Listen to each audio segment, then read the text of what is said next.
Manahoana daholo tia tamena misy atsika amin'izao fotoana lalana Rakotondrabe Samuel. Olona manana maizy azy foana mazava ho azy matoa manana resaka hoe lalana momba anazy dia jerentsika ny ray hoe ohatrany ahoana za lalana izany amin'ity an'ity ndahoary.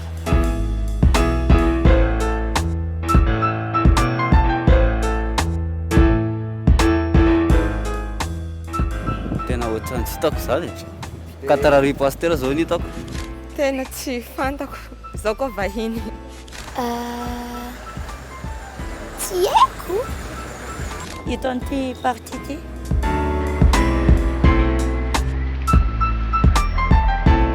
Rakotondrabe Samuel tahaka izao amin'ny takelaka izao. Antanimena eto amin'ny fiviliana miakavy eto ka mahitsy miazo itsy lalana fahatelo miaona amin'itsy. Antanimena ihany koa raha ny tanàna. Mielona anarahanareo anaisin-dalana izahana le lalana dia andray vahiny mpiara-miasa aminay vetivety aloha isika. Miarahaba tompoko. Dinasina avy ao amin'ny commune Renivohitra Antananarivo. Avy ao amin'ny fitalehavana amsahana ny haikanto, kolotsaina ary ny fianam-piarahamonina. Androantsika zany dia ato amin'ny fandaharana lalana izay resaka momba ny lalana Rakotondrabe Samuel ety Antanimena ety. Ety am-piandohana dia mafaly no manentana antsika vahoaka malagasy, indrindra isika tanora izay ho avin'ny firenena mba ikojakoja sy afantatra ny tantaran'ireny olomangy ireny satria manana ny tantarany, manana fahatsiarovana tena tsy hita-pesipesena izy ireny. Ary manaraka izany koa dia manentana antsika fianakaviana izay mbola manana anaran-dalana any anoany mba hanatona anay ao Tsimbazaza, ao amin'ny fitalehavana amsana ny haikanto, kolotsaina, fianam-piarahamonina izay efa nambarako teny am-piandohana. Vao manomboka isika dia matazana ity toeram-pivarotana lehibe ity amin'ny ilany ankavanana ary site militaire sy fonenan'olona no ampitan'izay. Toka-pizotra ity lalana ity miona amin'ny lalana ara-pahatsalahy idealy soa izy ka rehefa tafepita isika dia fonenana, toeram-pisakafoana, toeram-piasana ny tazana amin'ity lalana ity. Lalana farany lalovan'ny reto zotra taksi be reto ihany koa izy satria eto ihany koa fiantsonan'ny reto zotra reto. Ny 20 ny 7 ny 9 ary ny 9 Mbola miona amin'ny lalana ny Zafindriandika ihany koa ity lalana ity ary teto ity lalana ity no ny farana fahiny fa lalana Zafindravalo ny tapany kely etsy ampita. Saingy ankehitriny dia lasa lalana Rakotondrabe Samuel io ampahany io ka tranombarotra sy fivarotam-boky ary sekoly ny tazana eto. Fonenana kosa ny eo ampita amin'ny ilany ankavanana. Eto amin'ny fionany amin'ny lalana Raintavo ny tena tapitra ity lalana ity.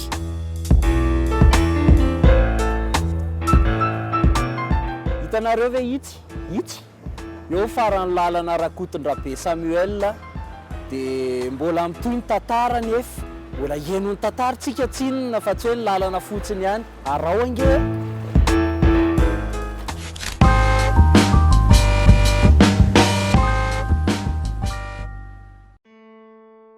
mpanoratra malagasy angamba. Tena mbola tsy nahita momba an'izany, mbola tsy naheno momba an'izany. Tena ohatrany tsisy fantako momba an'izany. Tsy mpitolona ve zany? Izay fa haizako azy fa tsy haiko aloha.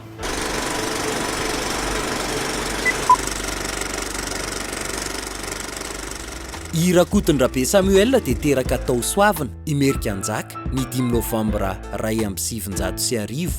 Izy dia zanakalahy tokan'ny pastera Rainkotondrabeza, taranaky Andriako Malaza sy Rataloatra izay namorona ny vohitra Ivoara, ny tanànan'ny Fiadanana Soavina sy Merikanjaka ary ny reniny dia Razanakala.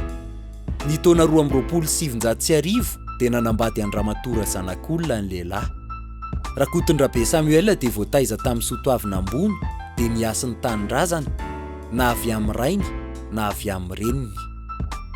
Tovolahy matsilo saina sady ambiny Rakotondrabe Samuel, hatreo amin'ny certificat d'aptitude à l'enseignement CAE ihany moa ny fari-pahaizana azon'ny malagasy nalaina tamin'izany andro ka izay ny diplômany.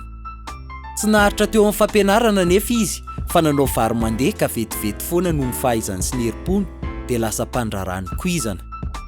Nahatsangana orinasa lehibe miisa 3 izy: Batera Vola, orinasa fanaovana paraky 2 tao Antanimena sy tao Fianaratsoa; Takoma, orinasa fanamainana hoditra sy fanodinana izany ho kiraro sy poketra; ary orinasa fitaterana vokatra mampitoy an'Antananarivo amin'ny Mahajanga sy Antananarivo amin'ny Toliary, ary fanondranana entana any ivelany izay nampiasany olona manjatony.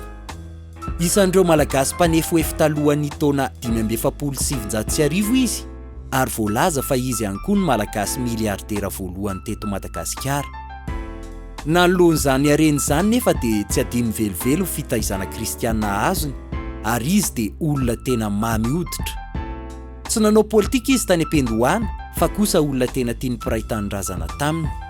Noforoan'ny Monjajaona noho izany ny fikambanana miafina Jina, ary na dia tsy mpikambana azy Rakotondrabe Samuel dia lasa nisan'ny lehibe an'io fikambanana io ka tsy nitandry vola sy harena pirobirobony Jina.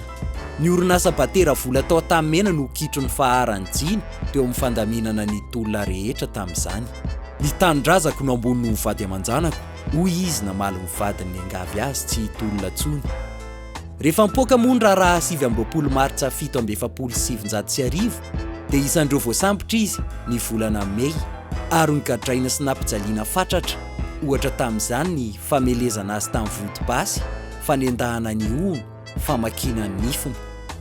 Misy tombavaka fanaon'izay moa isan-kalina tao am-pigadrana hoe: Andriamanitra arovo Madagasikara, ary mbola izy indray no nampaherin'ny Pasteur Vernier namany, izay tonga hitondra tenin'Andriamanitra ho azy mialohan'ny hitifirana azy. Ary matin'ny tifirana ny 7 Jolay 1770 tamin'ny raharaha 1770 teo Andrainarivo, teo amin'ny faha 47 taonany izy, 3 andro talohan'ny fitsarana sy olom-bavam-bahoaka malagasy teny Andafy Avaratra, ny 12 Jolay 1770. Izy rery no niatrika fa tsy navelan'ny tapenana amin'ny masony, ary mbola niteny hoe: Vous pouvez tirer, vive Madagascar! Tamin'ireo mpidifitra azy. Zay ny resaka lalana Rakotondrabe Samuel.